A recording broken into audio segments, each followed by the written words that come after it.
Good afternoon, history buffs and history lovers. Welcome to another episode of History by Bike. And well, we're not going to do any bike rides for today. So instead, we will be talking about our new topic, which is the Battle of Leyte Gulf.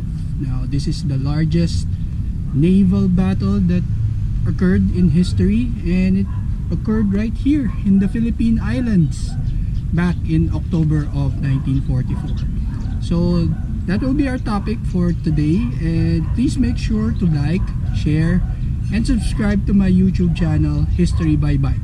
So here we go. This is our new episode, the Battle of Leyte Gulf.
So the Battle of Leyte Gulf would occur on the 23rd of October up to the 26th of that month. So this confrontation between the US Navy, the Imperial Japanese Navy, and also some units from the Royal Australian Navy,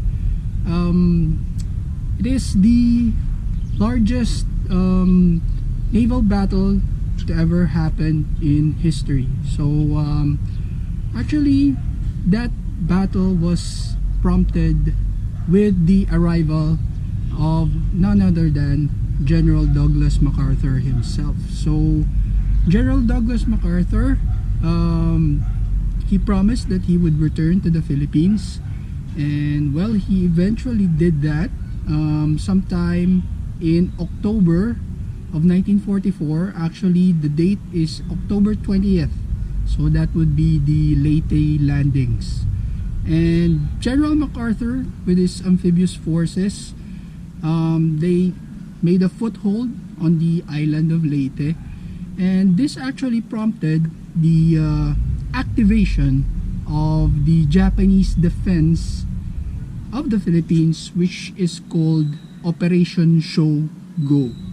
So this was their elaborate plan to send various units of their combined fleet towards the Philippines and hopefully engage and destroy the amphibious landing forces that were assembled in Leyte Island. So that was the genesis of the Battle of Leyte Gulf.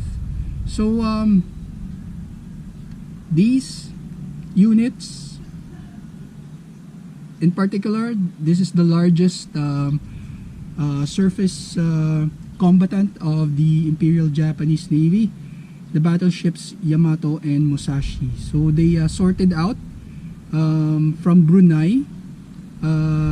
They were part of what was called the Center Force, which was commanded by Vice Admiral Takeo Kurita. So these are the ships that traversed at first for the Center Force. It traversed through the South China Sea, skirting along the edge of Palawan Island, and then moving on towards Sibuyan Sea, which is in the center portion of the Philippines, and also another southern force which was jointly commanded by Vice Admirals Kiyohide Shima and Vice Admiral Shoji Nishimura. So they were the ones who were part of that fleet that traversed the Sulu Sea,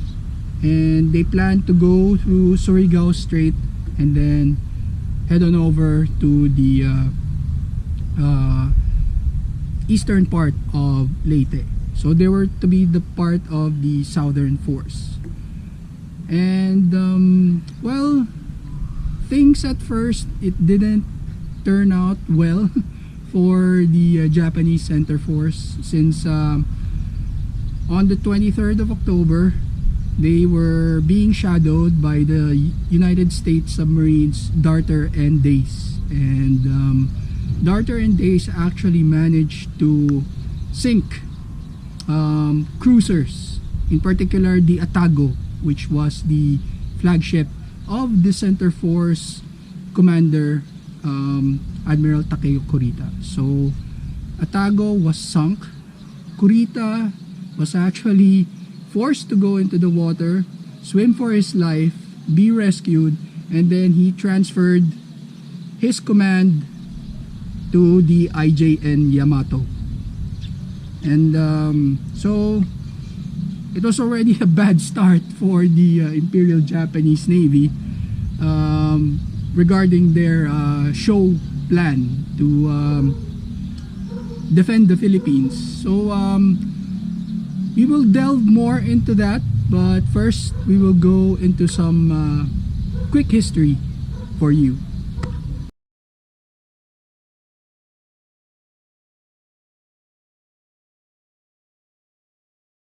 Off to intercept them. He had fallen for the Japanese decoy.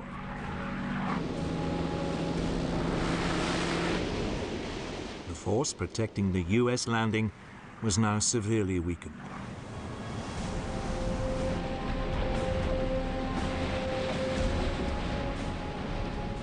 But the commander of this force now inadvertently compounded the problem.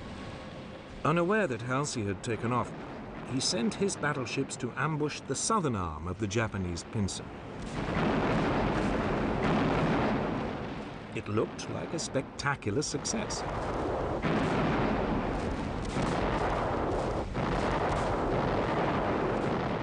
But then disaster struck.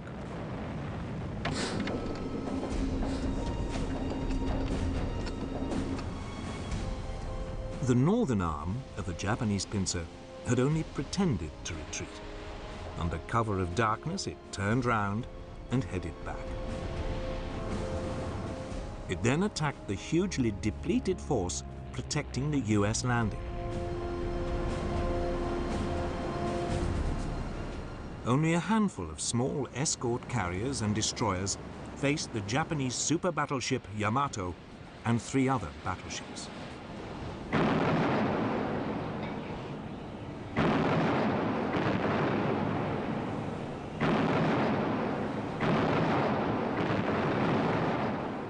It was now the turn of the Americans to put up a desperate fight.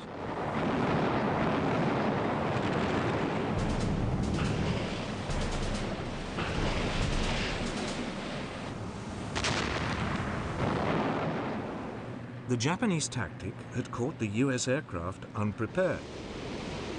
They were armed with high explosives for land operations rather than armor-piercing bombs for ships.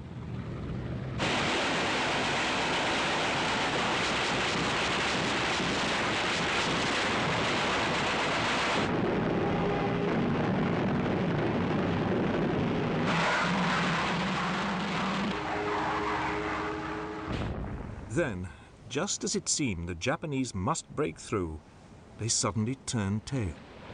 Their commander had worried he was sailing into a trap.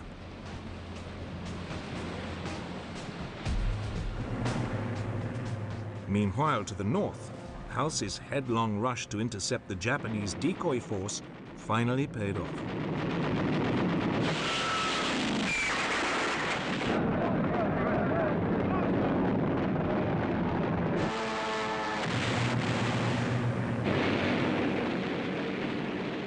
On October the 25th, 1944, all 4 Japanese carriers were sunk.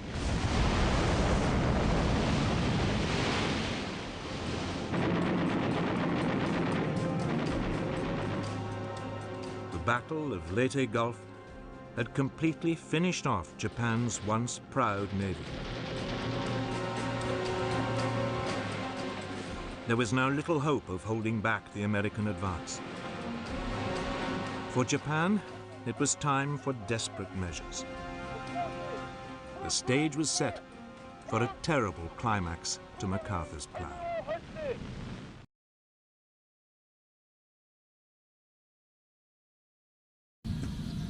Alright, so we're getting into the thick of what was happening during the Battle of Leyte Gulf. And actually, there is also another component of that battle that had its origins during that engagement. So this was the phenomenon that is called the kamikaze. So otherwise known as the divine wind.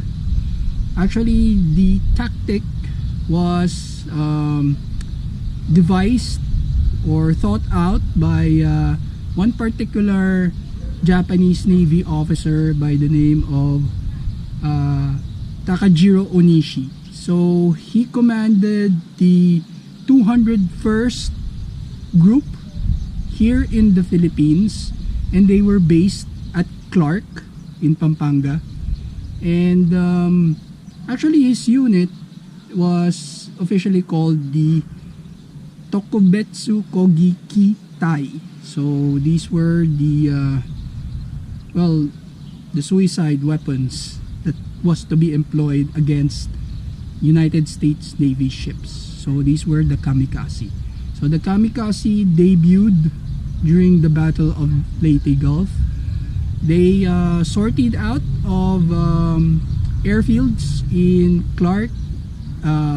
There's the West Mabalacat Airfield and the East Mabalacat Airfield, as well as other auxiliary airfields from throughout the country, and they struck American ships that was stationed off of Samar. And in particular, there was one escort carrier that was sunk by a kamikaze, and it was the escort carrier USS St. Lo. So she was actually sunk by a kamikaze on October 25th, 1944. So another interesting part of this kamikaze phenomenon is that the Japanese highest scoring ace, Hiroyoshi Nishizawa, he was actually part of those missions, but he was only tasked to escort the main kamikaze fighter pilots on their missions. So he was not actually ordered to do a kamikaze attack himself, but he was there. He was escorting the planes that was striking the Americans off of Samar and off of Luzon as well.